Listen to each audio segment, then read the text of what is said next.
자, 우리 이번 시간에는 지형채용과 세무관리법 해가지고요. 우리가 직원분들 채용했을 때 어떤 세무상 제재이 발생하고 그리고 어떻게 관리해야 되는지를 갖다가 전체로 한번 훑어보도록 그렇게 하시겠습니다. 자, 먼저 우리 직원 채용 관련해서 대두되는 세무상 쟁점을 갖다가 우리가 이제 시간대별로 흐름대별로 좀 살펴보면 이렇습니다. 일단 채용할 때는 자, 우리 정직원으로 채용되기 전에 3개월은 수습을 갖다 이렇게 이제 거치는 경우가 많습니다. 우리 병원에서는. 그래서 이때는 우리가 일용직으로 보통 이제 처리가 되는 거죠. 일용직 같은 경우는 이제 보통 일당 보통 10만 원까지는 또 세금이 없고요. 그리고 물론 이제 또 60시간 한 달 내에 60시간 이렇게 근무를 하게 되면은 고용보험하고 이제 이런 보험을 갖다 국민연금이나 이런 것들은 가입을 갖다 의무적으로 또 해야 되겠죠. 자, 그다음에 이제 일용직 자 10만 원까지 원천징수할 세금이 없다. 그러니까 20일 근무를 하면은 200만 원까지 세금이 없다는 거죠. 그리고 이제 대진이 있죠. 이런 분들 있죠. 대진. 우리가 이제 의사분들 갖다가 이렇게 초빙해서 그렇게 조금 이제 진료를 보게끔 하는 경우가 있단 말이죠. 이런 것들은 보통 이런 분들은 보통 3% 주민세를 합하면은 지방소득세, 주민세죠. 3.3% 되는 거죠. 원천 징수하게 됩니다. 자, 그런데 이 3.3%는 이제 보통 이제 사업자 개념이에요. 따라서 우리 병원 쪽에서는 이제 국민건강보험이라든지 이런 것 갖다가 보험료를 갖다 부담할 필요가 없다. 그렇죠. 보통 이제 이걸 선호를 많이 하시는데 또 이게 이제 세법상 또 구분 기준이 있기 때문에 또 마음대로 할 수 없는데 그런 문제도 있을 겁니다. 자, 급여를 지급한다. 그렇죠? 자, 가인세액 조건표에서 원천 징수를 하고요. 그렇죠?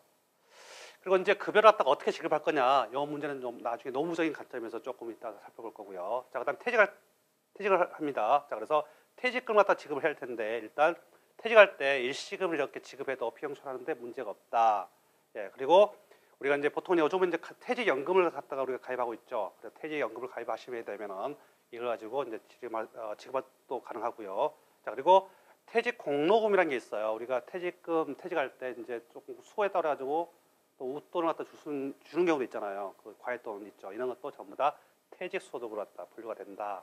요 옛날에 규정이 있든 규정이 있어야지 이제 퇴직소득 분류가 되는데 요즘은 이런 거 따지지 않고 그냥 전부 다 퇴직소득 보도록 이렇게 유리하죠. 우리 직원분들한테.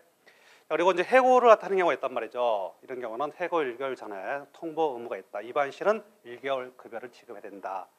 이런 정도. 그리고 이제 우리가 또 이것도 또 다 아시고 계실 것 같은데 우리가 퇴직금 지급할 때 매월 단위로 지급하는 경우 있죠. 이거 다 아시다시피 이렇게 하시면 된다 안 된다? 안 된다. 대법원 판례에서는 전부 다 이거 퇴직금을 아프지 않도록 하는 판례가 있기 때문에 항상 이제 퇴직연금을 갖다가 이렇게 좀 불입해서 이렇게 가시든지 아니면은 일시금을 처리하든지 그렇게 하실 필요가 있겠다. 자, 그다음에 이제 케이스 한번 보시죠. K병원은 다음과 같이 급여대장을 작성하여 비춰 있다. 이거 좀 잘 알아두십시오. 세무상 그리고 노무상 어떤 문제가 있는가. 보통 이렇게 돼 있죠. 이게 좀 문제 있답니다. 세법상은 문제 있어요? 예, 세법상 문제는 하나도 없어요. 일단 금액이 이게 중요하거든요. 그렇죠. 정당하게 지불됐느냐. 노무는 그렇지 않아요. 형식이 중요합니다. 그래서 여기 보시면은 이제 포괄적 임금제라는 게 있는데 임금제 이런 방식에서 이 급여 대장이 이렇게 작성이 됩니다. 어떤 식으로?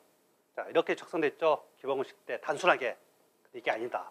연장수당, 연차수당 이런 식으로 또 세분화돼야 된다. 이런 부분들이 근로계약서하고 연봉계약서에 반영돼야 됩니다. 따라서 이제 너무 이제 관리 관점에서 이걸 등한시하게 되면 나중에 감독과 기관에서 나와가지고 조사해가지고 과태료 500만 원 물리고 하잖아요. 따라서 우리 메디렉스 홈페이지 보시면 노무사가 또 계시거든요.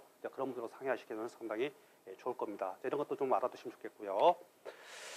자, 그다음에 이제 저금과 퇴직금 설계에서 일단 퇴직금 지급 방식 한번 보세요. 이것도 한번 정리하시면 상당히 유용하실 겁니다. 자, 보시면은 퇴직금 일시금 지급이 있고요. 그다음에 퇴직연금이 있어요. 그렇죠? 그다음 퇴직급여 충당금액이 있거든요. 이것은 이제 매년 퇴직금 추계액을 갖다 이렇게 계산해요. 이제 그 사람이 저번에 퇴직했을 때 받을 금액이 이만큼이다. 그렇죠? 그럼 이 부분에 대해서는 미리 이제 충당금으로 쌓아놓은 거예요. 충당금으로 부채로. 그렇죠? 그래서 이거 가지고 나중에 퇴직할 때 지급하는 거예요. 자, 근데 이게 지금 어떻습니까? 병원이라든지 또는 기업 안에서 퇴직금 이 충당 재원이 없을 수가 있어요. 돈들이 다 하나도 없을 수가 있단 말이에요. 그러면 퇴직금 재원을 갖다가 조달하기 참 힘들잖아요. 자, 그래서 이제 우리 세법에서는 이런 식으로 퇴직금 추계액에 이만큼만 비용 처리를 해줍니다. 따라서 2013도 같은 경우는 요 퇴직금 추계액의 10%만큼만, 2015년도는 5%, 2016년도는 아예 이거에 대해서 비용 처리를 못하도록. 그렇죠? 왜? 퇴직금 지원을 갖다가 확보를 해야 되는데 그게 안 되니까. 그래서 보통 이제 퇴직연금 제도로 갖다가 이렇게 유도를 하기 위해서 이렇게 보통 이제 제도가 강화됐습니다. 그래서 지금 이제 많은 병원들이 퇴직연금으로 가입하고 계세요. 그렇죠? 이렇게 되면 이제 DB형하고 DC형이 있는데, 보통은 이제 DB형은 이제 우리 병원이 이제 퇴직금을 갖다가 이제 최종적으로 그 책임지는 제도고요. 그 다음에 DC형은 뭐예요? 그냥 분리만 하고 그냥 끝나는 거예요. 그래서 보통 지금 병원들은 이걸 선택을 많이 하고 있습니다. 그렇죠? DC형. 자, 운영 책임이 누구한테 있어요? 직원한테 있어요. 그래서 보통 지급할 때 올해 만약에 뭐 1,000만 원 지급했다, 이 DC형으로, 그러면 이거 그냥 비용 처리하는 거예요. 끝. 우리 병원 의무는 끝. 그렇죠? 병원 이제 직원분들 알아서 이제 운영하는 거예요. 근데 이걸 선택을 갖다 하게 되면은 뭐예요? 회사가 나중에 이제 보통 퇴직금 뭐예요? 나중에 그 퇴직 전에 3개월치 평균 임금 가지고 이렇게 하는 거잖아요. 그렇죠? 이거 가지고 이제 정리하는데 이걸 가지고 다 책임을 져야 됩니다. 에 따라서 이게 조금 이제 그 병원 쪽에서는 부담이 있는 거고요. 직원 입장에서는 좋을 수가 있죠. 자, 그래서 이제 이런 제도로 돼 있다. 그래서 우리 병원들은 보통 이걸 선택하거나 이걸 선택을 한다. 그렇죠? 이렇게 정리하시면 되겠습니다. 자, 그 다음에 우리가 이제 뭐 마지막 정도 되겠는데요. 가족에게 급여 지급하는 경우가 있잖아요. 이게 상당히 조금 이제 이게 화두가 될 수가 있을 거예요. 세무조사 나올 때 이게 상당히 또 이렇게 또 아킬레스건이거든요. 자, 그래서 우리가 좀 합법적으로 좀 합리적으로 좀 이 문제를 풀어보도록 하시겠습니다. 자, 우리 가족이 배우자 또는 가족이 병원에서 근무하고 있습니다. 급여를 어떻게 해야 지급하면 문제가 없을까? 다음 자료 기초로 의사결정을 내려라. 월 급여 200만 원입니다. 근데 이제 배우자 급여가 이제 다른 이제 그 조건들 있는데요. 이분도 이만큼인데 배우자가 이만큼 받는다. 그럼 조금 문제 소지가 있죠. 그렇죠? 문제 있어요. 그래서 이건 적당하게 어느 선이 적당한지는 우리 또 전문가분들하고 또 상의를 하시고요. 자, 근로소득 연말정시 소득공제는 기본공제만 있으면 뭐 이런 식으로 가정을 했습니다. 4대 보험료는 급여 총액 16%, 한계세율 38.5%. 자, 절세 효과는 배우자의 급여와 4대 보험료의 절반에서 발생한다. 이건 이해가 되시죠? 급여 처리가 돼 이건 비용 처리 된다는 거예요. 그리고 4대 보험료의 절반은 뭐예요? 절반은 본인 부담이고 절반은 또 병원이 부담이잖아요. 병원이 부담하는 금액들은 뭐 보험료 이런 부분들은 전부 다 비용 처리 되거든요. 그래서 절세효과 거기서 적용하는 거예요. 자, 이런 분석이에요. 자, 보세요. 근로소득세가 이제 24만 원이 발생을 한 거예요. 그렇죠? 이분에 대한 근로소득세가. 그렇죠? 4대 보험료 이만큼 빠져나가. 이게 좀 문제가 되잖아요. 그렇죠? 4대 보험료가 이만큼 빠져나갑니다. 그리고 이제 그렇죠? 2,400원 16%가 많죠.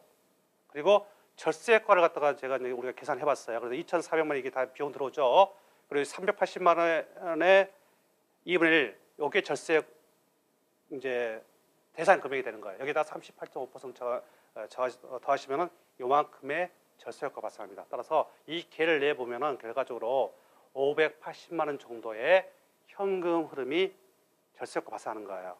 그러니까 돈이 유출이 안 되는 거죠. 좋은 거예요. 그렇죠? 따라서 이제 배우자 급여를 갖다가 이렇게 처리하게 되시면은 이런 이제 절세 효과가 발생하기 때문에 좋은 건데 이게 근무도 안 하시고 뭐 이렇게 되면은 어떻게 돼요? 가짜 비용이잖아요. 가공 비용. 이렇게 되면 나중에 세무조사 걸려가지고 많은 세금을 낼 가능성이 있습니다. 자, 우리 이번 시간에는 이제 우리 급여 관련해서 또는 퇴직 급여 관련해서 정리를 해봤는데요. 또 자세한 사항들은 또 실무적으로 해봐야겠죠. 뭐 요즘 통상임금도 바뀌고 막 해가지고 머리가 아픕니다. 그리고 노무제도 갖춰야 할 것들 상당히 많습니다. 이것은 우리 전문가분들하고 같이 상의하시면 상당히 좋을 것 같습니다. 이상 마치겠습니다.